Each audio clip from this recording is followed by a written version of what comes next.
Tout savoir sur les traditions et les expressions qui font notre quotidien, c'est le pourquoi du comment. Bonjour et bienvenue.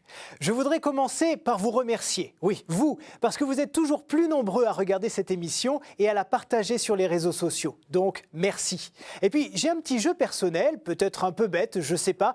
Je vous imagine chacun en train de regarder le pourquoi du comment, chez vous ou au bureau. Enfin, attention, au bureau, c'est seulement pendant les heures de pause. Je ne voudrais pas être la source de conflits avec vos collègues ou avec votre patron. Comme on dit, je ne voudrais pas semer la zizanie dans votre vie professionnelle, qu'on soit bien d'accord.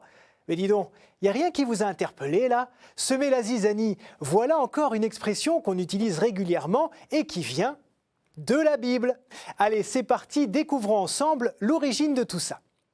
Vous le connaissez forcément, ce mot, zizanie, notamment grâce au film avec Louis de Funès et Annie Girardot, et puis pour les BD Fil avec l'album de notre irréductible Gaulois préféré.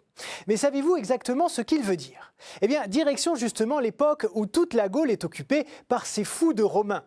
Zizanie vient du latin zizania, qui lui-même vient du grec zizanion, qui veut dire mauvaise herbe, ce qu'on appelle plus scientifiquement l'ivraie.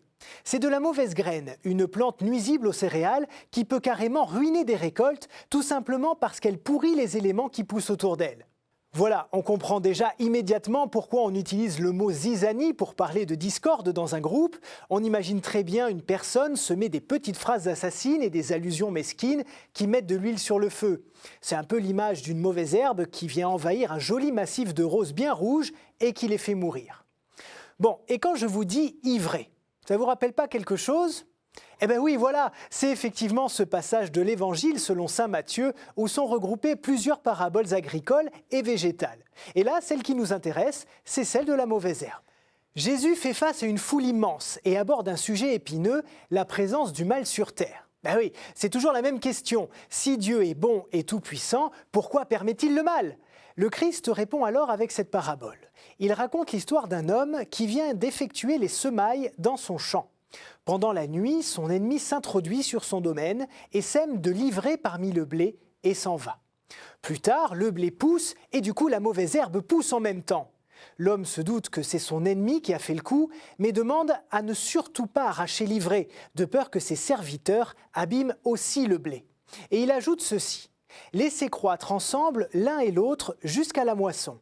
Et je dirai au moissonneur, arrachez d'abord l'ivraie, liez-la en gerbe pour la brûler et amassez le blé dans mon grenier.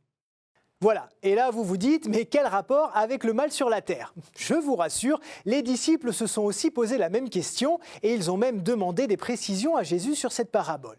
En fait, tout est une histoire de symbolique. Celui qui sème le blé, c'est le Christ. Le champ représente le monde et le blé lui-même, ce sont les êtres humains. De l'autre côté, l'ivraie, la zizanie, ce sont les fils du diable. Et le fameux ennemi qui l'a semé, c'est Satan en personne. La moisson représente la fin du monde et les moissonneurs, ce sont les anges. Ce que veut souligner Jésus ici, c'est qu'en déracinant l'ivraie, donc la mauvaise graine, on risque aussi de déraciner le blé, donc les hommes bons. Dieu a donc choisi de laisser pousser le bien et le mal l'un à côté de l'autre, tout en sachant que le tri se ferait bien plus tard, au moment du jugement dernier. Les justes seront sauvés et ceux qui sèment la zizanie, cette ivraie qu'on arrache et qu'on jette au feu, iront brûler en enfer.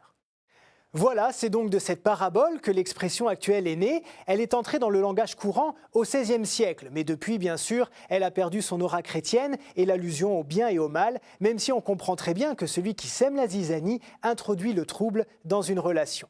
Allez hop, encore un éclairage culturel livré à domicile. Hop là, jeu de mots. Merci à tous pour votre attention. C'est fini pour aujourd'hui. À bientôt pour de nouvelles aventures. Au revoir.